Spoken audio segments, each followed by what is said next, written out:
Hai, welcome back to my channel. Di video kali ini gue mau cerita ke kalian bagaimana perjalanan gue dari kota Milan untuk pindah ke kota Florence. Nah, perjalanan ini akan memakan waktu sekitar 2 jam. Jadi karena ini masih pagi banget dan kita belum sarapan, akhirnya kita mau sarapan dulu di stasiunnya. Dan perjalanan kali ini kita juga berangkat dari stasiun yang sama, yaitu Mercato Central Milano, untuk kita pindah ke Florence. Di situ kita tinggal naik kereta. Nama kereta kita kali ini adalah Freccia Rossa. Kita kali ini akan naik kereta yang ekonomi. Kita nggak coba yang bisnis kelas. Nanti kita coba bisnis kelas untuk membedakan itu pas perjalanan dari Florence ke Roma di video ketiga. Seperti itu. Dan menurut gua untuk kelas ekonomi sebenarnya bisa dibilang kereta ini bagus loh, bersih, luas, lega. Sekalipun kalau untuk tempat kita naruh kopernya itu nggak terlalu besar ya, nggak terlalu luas. Jadi koper-koper besar kita taruh di baggage yang di dekat pintu, tapi untuk yang kecil yang kayak cabin kita bisa taruh di bagian atas, di atas bangku kita. Dan seperti yang kalian lihat, kereta ini bersih, bagus dan tidak terlalu ramai enaknya. Dan untuk bangkunya itu kita duduknya berempat. Jadi kita saling hadap-hadapan. Kalau kalian rombongan ya kalian bisa berhadapan dengan teman-teman kalian karena kalian bisa pick seatnya kalian. Seperti itu. Dan bangku ini semua dapat meja masing-masing dan meja itu bisa dilipat sehingga kita kalau mau berdiri untuk ngambil bagasi di atas itu kita punya tempat yang lebih luas. Ada tempat sampah dan semuanya menurut gua sangat proper. Kebersihan juga sangat dijaga. Kita bisa santai-santai dan perjalanan ini akan memakan waktu sekitar 2 jam. Jadi cukup lama dan kereta ini bukan kereta cepat ya teman-teman ya. Karena kalau gue lihat speednya itu sekitar 90 sampai 130 km per jam aja. Dan di sini di kelas ekonomi kita dapat snack juga. Snacknya itu tapi seperti chips aja. Ada 2 jenis, ada chips yang biasa itu kurang enak menurut gue, tapi yang kayak cookies itu jauh lebih enak rasanya. Satu hal lagi yang gue suka dari perjalanan antar kota menggunakan kereta adalah kita itu bisa menikmati pemandangan antara kota Milan dan kota Florence. Finally kita sampai di stasiun Florence, Firenze Santa Maria Novella. Hebat juga, kita bangga juga karena ini juga pertama kali buat kita bawa teman-teman kita sendiri lebih dari 20 orang untuk jalan-jalan Europe tanpa bawa tour guide dan semuanya berjalan lancar sampai hari ini. Dari stasiun kita turun mau menuju tram. Jadi kalau di Florence ini kita itu kotanya nggak ada MRT, nggak ada metro ya teman-teman ya. Karena mungkin kotanya juga bukan yang kota rame banget sehingga infrastrukturnya itu nggak harus menggali bawah tanah. Kita cukup naik tram yang relnya juga ada di level yang sama dengan bus dan yang lain-lain. Bahkan tidak ada partisinya gitu untuk kiri kanannya. Tapi karena tram ini tidak terlalu cepat juga speednya kayaknya oke-oke aja gitu. Nah di sini lucu nih pegangannya itu ada melingkar gitu buat orang pegangan bisa lebih efektif menurut gua. Kotanya seperti ini teman-teman bisa lihat nggak terlalu banyak gedung tinggi atau bahkan bisa dibilang nggak ada gedung tinggi. Ini kita dari kayak kota pindah benar-benar ke kota kecil. Tapi kalau kota Florence ini first impressionnya buat gua kotanya indah banget. Karena tenang gitu ya dari kota metropolitan yang turisnya banyak, tiba-tiba kita ke kota kecil bergeser yang sepi dan ada juga feel safe-nya yang gua rasakan. Aku juga mau ngasih tips nih buat teman-teman yang bawa koper, tolong kalau bisa bawa koper itu koper yang cukup baru gitu atau yang rodanya bagus karena kalau jalan di Europe kelihatannya mungkin semuanya mengaspal tapi sebenarnya aspal itu tidak terlalu rata teman-teman. Jadi dan jangan dihajar gitu juga ya karena akan sangat repot sekali kalau koper kita rodanya rusak. Karena ada teman kita yang rodanya kemarin sempat rusak dan itu akhirnya jadi problem banget. Yang ujung-ujungnya ya kita sama-sama gotong royong. Untungnya kita rame-rame dan itu teman kita cewek lagi ya. Koper di sini kan kita pasti maksimalin sekitar 25 sampai 30 kilo. Ini adalah hotel kita, hotel bintang 3 namanya B&B Hotel. Ini juga hotel yang brandnya sama yang kemarin kita book di Milan kemarin. Hotelnya bagus, bersih dan enak karena menurut gua hotel ini itu di pinggir kota supaya nggak terlalu mahal ya, harganya juga oke. Jadi per orang itu semalam di Europe ini itu sekitar 1 juta untuk per orangnya. Semua lengkap, toilet juga luas. Kali ini yang di Florence itu bisa muat untuk berlima. Tapi ruangannya cukup besar untuk kita buka koper pun semuanya masih nyaman. Dan yang paling penting untuk toiletnya kita dapat 2 seat, satu lagi untuk bidenya untuk kita selesai buang air itu kita bisa di sana. Karena di Eropa itu kan dia nggak ada shower tembak yang seperti di Indonesia yang bisa kita pegang seperti itu. Nah dari hari pertama ini kita udah sampai hotel, kita langsung mau jalan-jalan di kota Florence. Dalam perjalanan ini kita jalan santai karena suhunya itu di bulan Mei masih enak, sekitar 13 sampai 20. Nggak nyampe kayaknya, kayak kalau feelsnya sekitar 16-17. Anginnya lumayan gede. Jadi perjalanan menyenangkan menurut aku, asal jangan hujan aja. Kita coba naik bus kali ini karena perjalanannya juga cukup jauh dan kita mau lebih sightseeing. Busnya seperti ini dan orang-orang di sini itu kalau lihat dari fashionnya langsung bener-bener berubah gitu ya. Orang-orang di sini kayak lebih santai, mungkin banyak mahasiswa juga, banyak anak-anak muda. Kalau di Milan kemarin tuh bener-bener seperti kota turisnya benar-benar banyak. Kita turun di Porta San Nicolo. Tempat ini adalah salah satu tempat wisata juga, di seberangnya lebih tepatnya. Tapi kita nggak menuju ke sana, kita nggak ngeliat. Kita cuma mau strolling around the city aja. Karena yang kita tahu hari ini itu kita mau makan makanan yang menjadi identitas kota Florence, yaitu adalah Florentina Steak. Itu adalah steak yang tebel, gede, dan satu cuttingnya itu sekitar 1,2 kilo. Itu terkenal banget di sini. Dan karena kita orangnya banyak, kita akhirnya memutuskan untuk booking di satu restoran di depan Basilica of Santa Croce in Florence ini. Tempatnya bagus karena posisinya benar-benar pas di tempat yang ikonik ini. Nah ini adalah restorannya. Sebenarnya ini bukan tempat restoran yang the best steaknya, tapi karena kita juga baru pertama kali dan teman tour guide kita merekomendasikan tempat ini untuk kalau kita rame-rame. Tapi ternyata hari itu kita salah booking, bukan hari ini tapi adalah 2 hari lagi. Jadi kita memutuskan untuk jalan-jalan di kota aja, keliling-keliling kota Florence-nya sambil cari makanan-makanan signature lain di Florence. Kita cobain porchetta juga, ini salah satu makanan ikonik di Florence juga. Babi gulingnya gede banget di depan sini. Ini non halal teman-teman ya. Dan dibikin kayak Subway gitu, tapi isinya daging babi. Harganya kalau nggak salah sekitar 10 euro. Tapi ini dibagi 2 untuk makan berdua pun sebenarnya more than enough. Kalau ditanya rasanya, dia agak lebih ke asin dan wangi gitu ya, gurih. Rotinya tapi bukan roti yang empuk, dia roti yang agak keras. Jadi dia agak chewy dimakannya, makanya lebih mengenyangkan juga. Nah ini adalah salah satu tempat yang ikonik juga, Cathedral of Santa Maria del Fiore. Karena kita udah lapar banget, kita memutuskan untuk mau cari Chinese food. Kita cari di Google dan kita ketemu restoran yang enak banget, namanya Chongqing Restaurant. Kita juga nggak nyangka ya, tapi ternyata ini benar-benar the best Chinese food yang kita makan kayaknya selama di Europe nih. Dan ini sangat murah. Kita makan beberapa sayur gitu ya, karena di sini biasanya kita kalau 7 orang pesannya bisa 8 sampai 10 lauk. Itu tuh satu orang cuman 8 euro. Jadi nggak terlalu mahal. Minum pun ada supermarket Chinese di seberangnya, jadi kita bisa beli di luar. Orangnya juga nggak rese menegur kita gitu. Oke, sekarang hari kedua kita mau menuju supermarket di dekat sini karena karena kita pindah kota kita selalu cari supermarket mau beli air minum yang banyak. Karena di Milan atau di Italia ini negara yang airnya kurang ramah untuk diminum. Ada yang bilang boleh diminum, ada yang bilang enggak, tapi kita nggak mau ambil resiko karena ternyata banyak orang lokal sendiri juga nggak mau minum air dari tap waternya. Selama di Italia juga suka ke supermarket ini namanya Coop. Ini juga kayaknya ini lebih kayak di Indonesia itu lebih kayak ke Carrefour atau Hypermart. Banyak banget di mana-mana dan cukup besar. Nah, pagi ini habis balik dari supermarket, kita kumpul bareng-bareng di kamar salah satu teman-teman kita karena kan kita kebagi jadi 3 atau 4 kamar kemarin ya. Nah, kita sarapan, bikin Indomie, baru kita jalan-jalan lagi, siap-siap. Nah, perjalanan hari ini kita itu mau keliling kota di Florence lagi. Kemarin ini kan kita sampainya udah sore banget tuh. Nggak sempet keliling-keliling kota, cuman lewatin doang.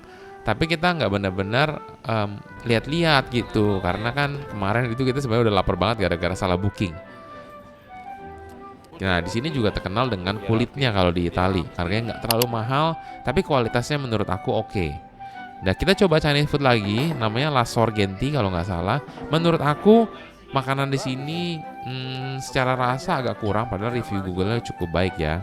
Nah, restoran-restoran seperti itu teman-teman jangan kaget kalau ada yang namanya Coperto. Coperto itu adalah bisa dibilang seperti teks gitu ya. Nah, sekarang kita lanjut ke Borgo Lorenzo Street. Menurut gua yang gua lihat ini ya, ini termasuk salah satu daerah yang bisa dibilang main streetnya, karena di sini tuh banyak tempat oleh-oleh, tempat belanja para turis. Salah satunya adalah tempat coklat ini. Menurut gua coklatnya ini enak banget. Kita semua pada beli banyak dan di situ kita bisa coba-coba gratis gitu ya. Banyak banget jenisnya. Packagingnya cocok buat kita bawa untuk oleh-oleh. Di jalan ini juga bener-bener banyak. Seperti kalian mau cari Florentina Store buat teman-teman kalian atau buat keluarga kalian yang mungkin suka bola, suka mau beli jersey tim dari kota Florence ini. Di sini lengkap banget. Barang-barangnya bagus dan bisa dijamin asli. Dan jangan lupa kalau kita belanja di sini kita juga bisa urus yang namanya tax refund. Di sini juga ada toko permen terkenal namanya Candy Lisa, ada gummy bear yang besar. Gue beli beberapa untuk gue pulang kasih anak gue. Dan kalian bisa lihat banyak orang-orang yang artwork, menggambar, nyanyi, bermain musik di tengah-tengah kota. Di Florence ini sebenarnya kotanya nggak gede ya teman-teman ya. Nah di sini akhirnya kita memutuskan untuk ngafe di sebuah tempat yang bagus. Karena kita ngelihat sebenarnya langitnya udah cukup gelap, kayaknya mau hujan nih, bahaya. Jadi kita buru-buru untuk cari kafe dan ternyata bener nggak lama kita duduk langsung hujan. Nggak tahu kecapean, nggak tahu apa. Ini gue lagi minum obat Jepang yang bentuknya puyer untuk anti kalau kita tuh udah sumeng-sumeng. Ternyata bagus, teman kita ada yang namanya Cimimi itu bawain, tapi rasanya pahit banget. Dan yang kita cukup kaget ya di coffee shop ini namanya Paskowski. Tempatnya bagus, gede banget. Kita ngelihat berapa ya orang bayar sewa untuk sebuah tempat yang sangat strategis pas di depan plasanya. Dan ternyata teman kita yang namanya si Anas itu punya temen yang tinggal di Florence karena 2 tahun lalu itu baru married dengan orang Florence. Nah, Misnat ini cerita, ternyata tempat ini kalau disewa itu tuh sekitar 500 juta satu bulan. Dan kita langsung wow, mahal banget ya. Berarti tempat ini memang banyak pengunjungnya.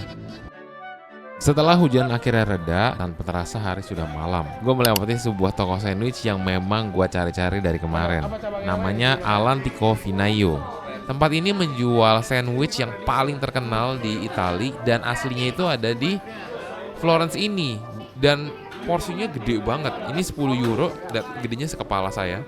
Dan kalau dibuka tuh komplit banget. Dan kalau dimakan kayaknya nih bisa 2-3 orang itu cukup deh. Jadi buat kalian yang lagi ke Italia atau ke Florence jangan lupa untuk cobain sandwich ini.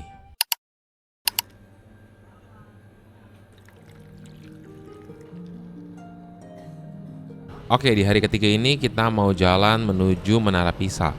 Jadi kalau kalian mau ke Menara Pisa, kalian sebenarnya dari Florence itu udah deket banget.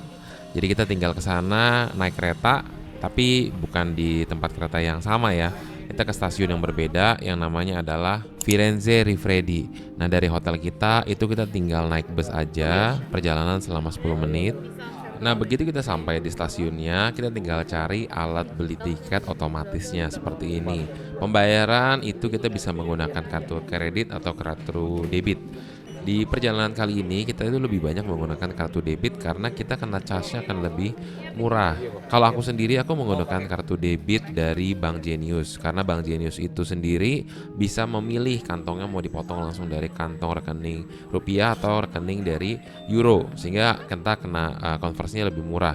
Kalau misalkan kita juga kekurangan gitu ya untuk euronya habis, kita juga bisa beli on the spot dari bank itu sendiri. Jadi kita langsung bisa diisi. Jadi kita nggak usah terlalu pusing untuk kekurangan dana. Dari mesin ini kita tinggal pilih, tinggal cari yang namanya Pisa.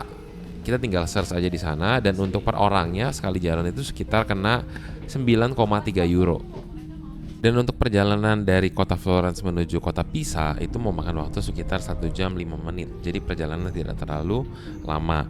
Dan kalau kita ada di sini ya di metro atau di trennya itu kita bakal sering lihat orang bawa skuter. Karena di sini kita orang mobilitasnya itu tuh tinggi, naik kereta, naik metro, sehingga naik skuter itu dan skuter itu kan di Italia. Keren-keren loh, mereknya itu merek Ducati, kayak seperti merek motor mahal di Indonesia. Dan jarak dari Pisa Centrale ini, stasiun keretanya menuju Menara Pisa itu sekitar hampir 2 kilo. Karena kita baru pertama kali juga jalan-jalan di kota ini, maka kita memutuskan untuk jalan kaki. Sebenarnya ada bus itu lebih cepat, sekitar 15 menit kita bisa sampai. Kita mau jalan, mau keliling-keliling, dan sekalian kita mau cari makan siang di sini.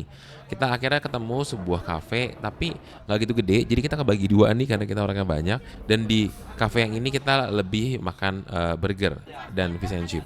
Overall makanannya sebenarnya oke, tapi gue merasa makanan di Pisa ini a bit pricey dan rasanya itu biasa aja. Tapi ternyata buat review yang dari restoran sebelahnya itu berbeda. Mereka bilang pasta di sini enak dan bahkan bisa dibilang pasta paling enak selama mereka makan di Europe. Dan kita akan lanjutkan perjalanan kita menuju Menara Pisa. Kita jalan kaki dan di tengah perjalanan kita melihat sesuatu yang lucu nih. Kenapa di tengah jalan bisa ada gereja di tengah-tengah jalan, sampai jalanan itu menyempit jadi satu jalur karena gereja itu.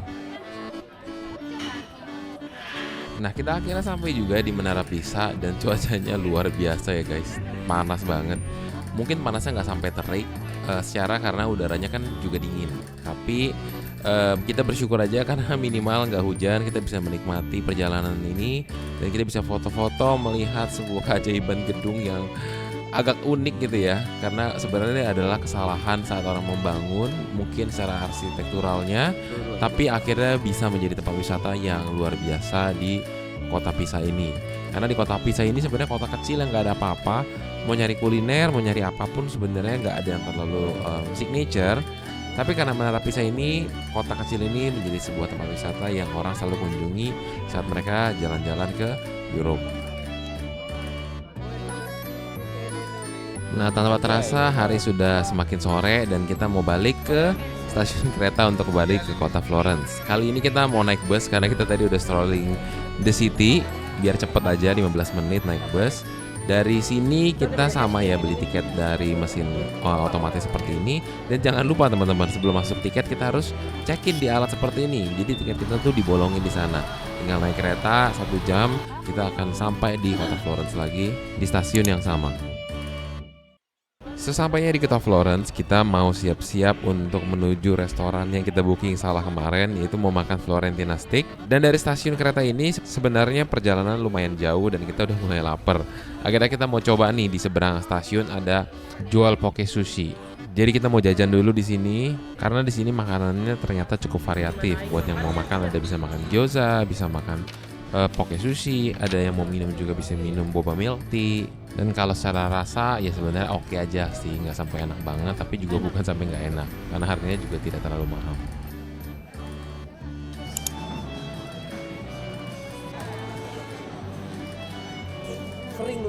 Oh iya, di Florence ini ada tempat yang lucu loh, namanya Catena dei Pucci. Itu adalah sebuah tempat untuk kita bisa minum wine, tapi karena dulu itu penjualan wine tidak boleh sembarangan, jadi mereka menjual lewat jendela doang.